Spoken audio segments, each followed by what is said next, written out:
अस्सलाम वालेकुम नाज़रीन। प्रोग्राम आहे इशूज़ ऑफ धरती जंहिंमें असां कोशिशि कंदासीं त इशूज़ खे एड्रेस करे सघूं ऐं पहुचाए सघूं आला इक़्तिदारी ऐवाननि ताईं। नाज़रीन, हिन वक़्तु मुल्क में केतिरा ई मसइला पेश अची रहिया आहिनि, जहिड़े त उन्हनि मसइलनि खे हल करण लाइ हिन वक़्तु हुकूमत संजीदा नज़र न पई अचे। जेको हिकु ॿियो वॾो मसइलो असांखे हिन वक़्तु नज़र अची रहियो आहे उहो सुप्रीम कोर्ट वर्सिस हुकूमत नज़र अची रहियो आहे। हुकूमत पारां जेको बिल पास कयो थो वञे उनखे सुप्रीम कोर्ट में चैलेंज कयो थो वञे। सूरत हाल असांखे इंतिहाई डिफरेंट नज़र अची रही आहे। इन सूरत हाल जे हवाले सां हिन वक़्तु कानूनी राय हासिल करण लाइ असां हिन वक़्तु प्रोग्राम में जॉइन करे रहियो आहे बैरिस्टर ज़मीर घुमरो।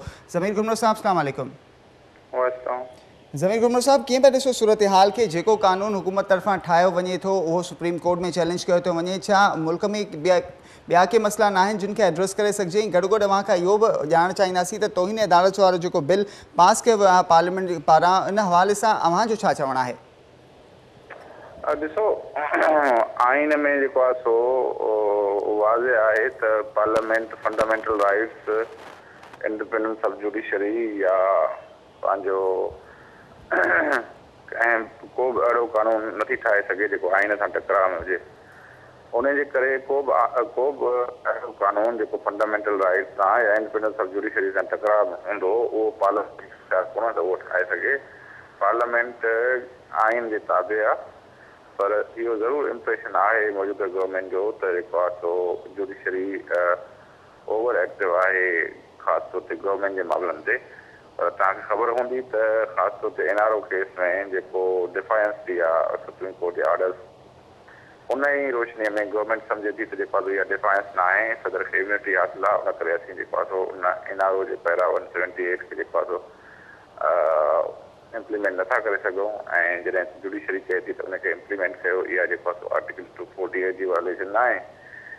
त मामिलो हिते आहे, उनजे सिलसिले में हिननि कंटेम्प्ट ऑफ कोर्ट बिल आंदो आहे त सदर वज़ीर आज़म वज़ीरनि खे जेको आहे कंटेम्प्ट ऑफ कोर्ट जे हेठि उनजे ख़िलाफ़ का कार्रवाई करे सघिजे। उनजो ॿियो इहो पहलू आहे त जुडिशरी ते जेको आहे क्रिटिसिज़म करे सघिजे थी। उनजे ॿियो जेको पहलू आहे उहो फ्रीडम ऑफ स्पीच सां वाबस्तु आहे। जेको पहिरियों पहलू आहे उहो आहे जुडिशरी सां पाण सां वरिता त इन सां इंडिपेंडेंस ऑफ जुडिशरी मुतासिर थिए थी। पोइ जुडिशरी फ़ैसिलनि ते केरु अमल कनि। त मुंहिंजे ख़्याल में कोर्ट इन पूरे कानून जो जाइज़ो वठी सघे थी, ऐं जेकॾहिं उहो आइन जे मुताबिक़त में न हूंदो त उनखे स्ट्राइक डाउन करे सघे थी।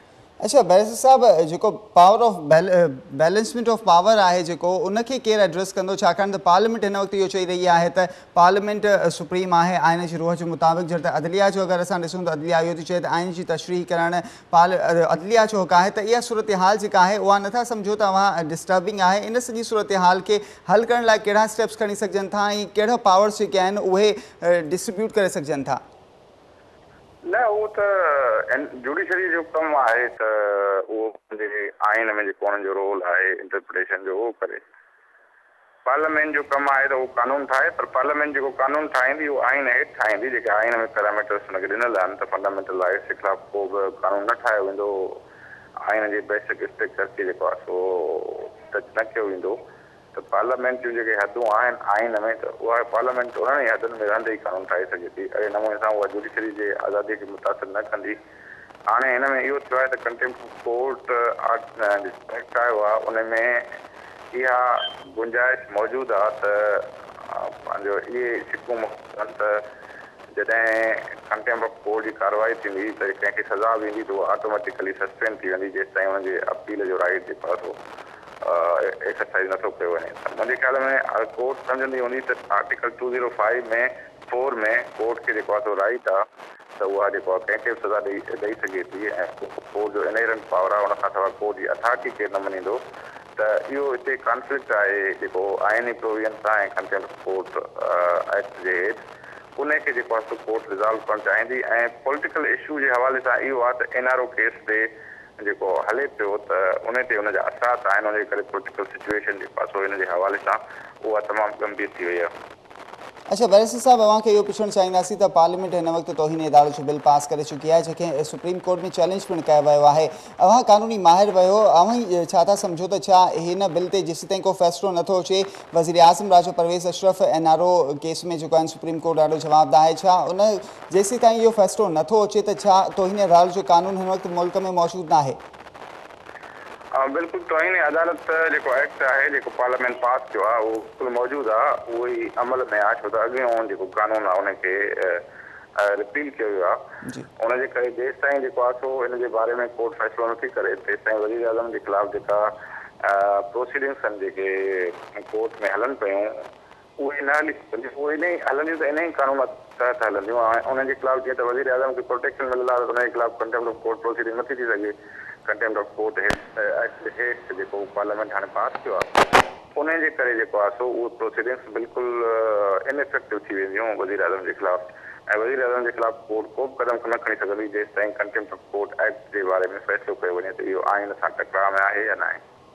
बड़ी मेहरबानी बैरिस्टर ज़मीर घुमरो साहब धरती न्यूज़ सां पंहिंजा वीचार विंडण लाइ। नाज़रीन बैरिस्टर ज़मीर घुमरो साहब असां सां ॻाल्हाए रहिया हुआ तौहीन अदालत जो जेको बिल आहे जंहिंखे सुप्रीम कोर्ट में हिन वक़्तु चैलेंज कयो वियो आहे। लॻी ईअं रहियो आहे ज़मीर घुमरो साहब जो बि इहो ई चवणु हो त जुडिशरी हिन वक़्तु ओवर एक्टिव लॻी रही आहे हुकूमती मामलनि ते, पर हिन वक़्तु जेको वॾो अहम केस आहे एनआरओ जो उहो हिन वक़्तु सुप्रीम कोर्ट में हली रहियो आहे। जो त एनआरओ जे हवाले सां वज़ीर आज़म राजा परवेज़ अशरफ खे 25 तारीख़ ते जवाब पिणु सुप्रीम कोर्ट में दाख़िल कराइणो आहे। हिन वक़्तु सूरत हाल इहा आहे नाज़रीन त हिन वक़्तु 248 आर्टिकल जी ॻाल्हि कई पई वञे, आर्टिकल 248 जी उन जी इम्यूनिटी जेका हासिल आहे सदर वज़ीर आज़म खे उहा इम्यूनिटी इहो चवणु आहे त तशरीह करण आइन जी उहो पार्लियामेंट जो हक़ आहे। बेशक पार्लियामेंट कानून त ठाहे सघे थी पर उनखे तशरीह करण जो हक़ सिर्फ़ु पार्लियामेंट वटि मौजूदु आहे। पार्लियामेंट ई उहो वाहिद इदारो आहे जेको कानून त ठाहे सघे थो पर जेका तशरीह आहे उहा अदलिया उहा तशरीह उनजी बहितर करे सघे थी। नाज़रीन हिन वक़्तु एम्बिग्यूटी साॻी सूरत हाल बरक़रार आहे। बैलेंसमेंट ऑफ पावर्स जी जेका जंग आहे उहा नज़र ईअं अची रही आहे त अदलिया जेका चई रही आहे त उहो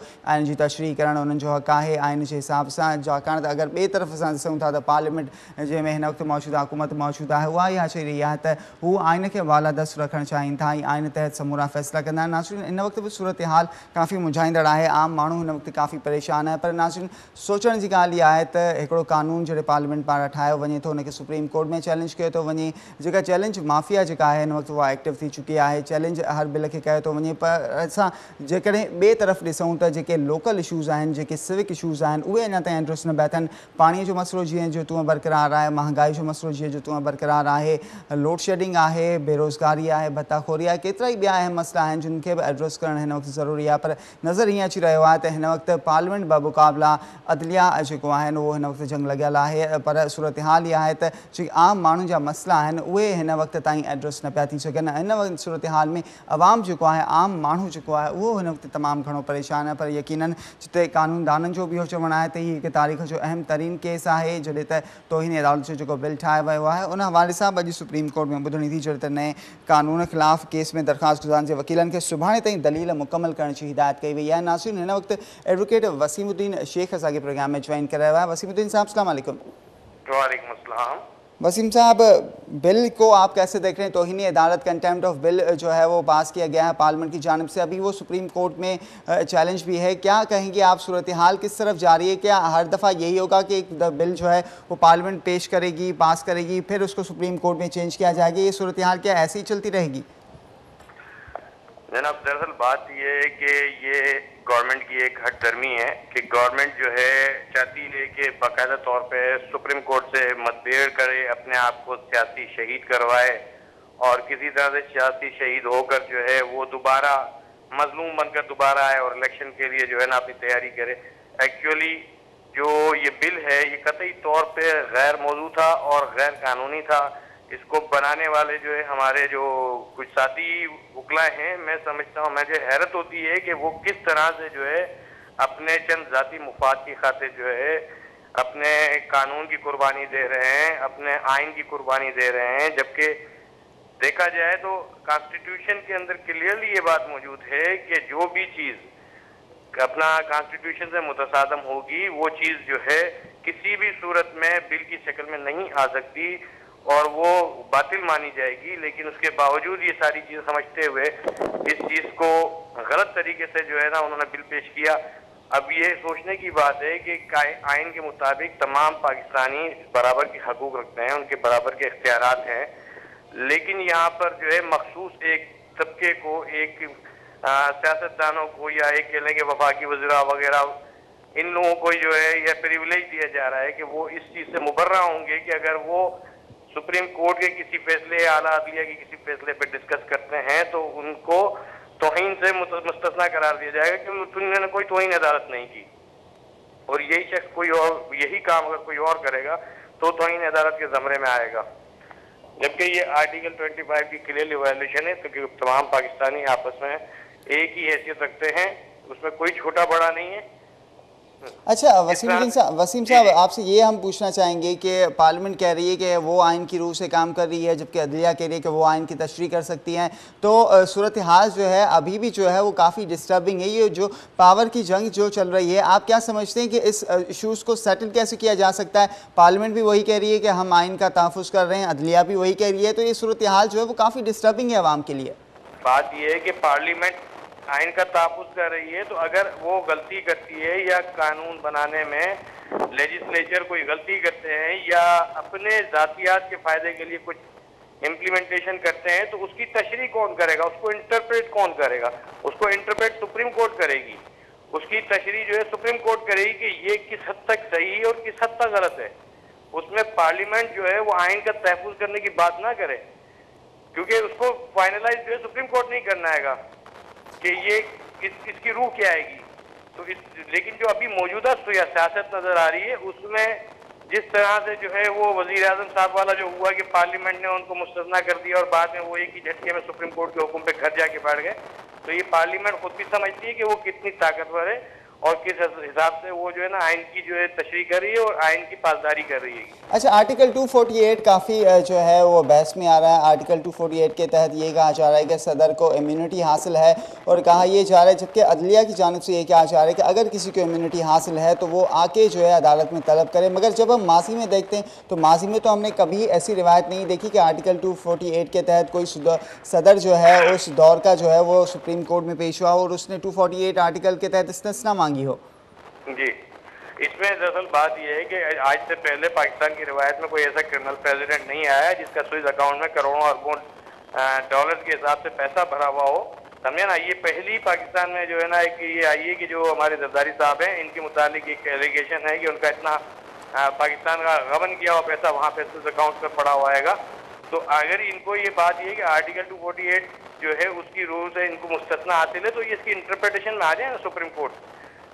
इसकी इंटरप्रिटेशन के लिए क्यों नहीं आते हैं कि जब ये वजीर आजम साहब गिलानी, यूसुफ रज़ा गिलानी का केस चल रहा था, तो उस केस के अंदर भी सुप्रीम कोर्ट ने कहा था कि अगर किसी को बहाम है तो उस पर इंटरप्रिटेशन कर ले, इस पर जो है आर्गू करे कि क्या कहते हैं सदर को इस्तिस्ना हासिल नहीं है, जिसपे चौधरी एजाज साहब कहते हैं कि नहीं जी मैं तो इस टॉपिक पे नहीं आ रहा, मैं तो सिर्फ कंटेम्प्ट ऑफ कोर्ट पे बात करूंगा।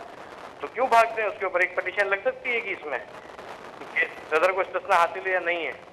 अच्छा वसीम साहब, आपसे ये भी पूछना चाहेंगे कि एक आम तासुर ये भी है कि सुप्रीम कोर्ट जो है अभी जो हुकूमत की जानिब से जो भी स्टेप्स उठाए जा रहे हैं उनको जो है वो अंडू करने में लगी हुई है, जबकि जो आम इश्यूज़ हैं, जो मैसेज के इश्यूज़ हैं, जो सिविक प्रॉब्लम्स है, उनकी तरफ जो है वो ध्यान नहीं दिया जा रहा है। तो आप क्या इस स्टेटमेंट से एग्री करते हैं? से कतई तौर पर एग्री नहीं हूँ। सुप्रीम कोर्ट अपने दायरा इख्तियार में मुकम्मल तौर पर काम कर रही है। सुप्रीम कोर्ट में 17 जजेस हैं। एक अगर बेंच जो है वो अगर हुकूमती मामला को देख रही है, तो बाकी जो बेंचेस हैं वो बाकायदा तौर पर दूसरे मामला को भी देख रही हैं, आम पब्लिक के केसेस को भी देखे जा रहे हैं। और वहाँ पे सबसे बड़ी बात है सुप्रीम कोर्ट की कि सुप्रीम कोर्ट इस वक्त जो है आम केसेस के अलावा इंसानी हकूक की जो है पटिशन भी जो है वो देख रही है, और वो अभी जाके तकरीबन कोई 30-35 हज़ार इस साल की जो है 30-35 हज़ार डिस्पोजल कर चुकी है। तो ये आम तासुर देना या आम अवाम को गुमराह करना कि सुप्रीम कोर्ट सिर्फ हुकूमत के पीछे लग गई है, ये कतई तौर पर गलत है। सुप्रीम कोर्ट अपने दायरा इख्तियार में सारे काम कर रही है जो एक जजेस को, एक अच्छे बेंच को जो करना चाहिए। बहुत शुक्रिया वसीमुद्दीन साहब, धरती न्यूज़ से गुफ्तगू करने के लिए। नासरीन, वहाँ एडवोकेट वसीमुद्दीन शेख जी ॻाल्हि ॿोल ॿुधी। हुकूमत जेको कानून ठाहे रही आहे अगर वो आइन सां टकराव में हूंदो त यकीनन सुप्रीम कोर्ट उनखे ॾिसी सघे थी, इहो चवणो वसीमुद्दीन शेख जो। नाज़रीन, वक़्तु थियो आहे मुख़्तसिर ब्रेक जो, वठूं था ब्रेक खां पोइ अची इन्ही मामले ते गुफ्तगू जो सिलसिलो जारी रखंदासीं। स्टे ट्यून टू धरती TV।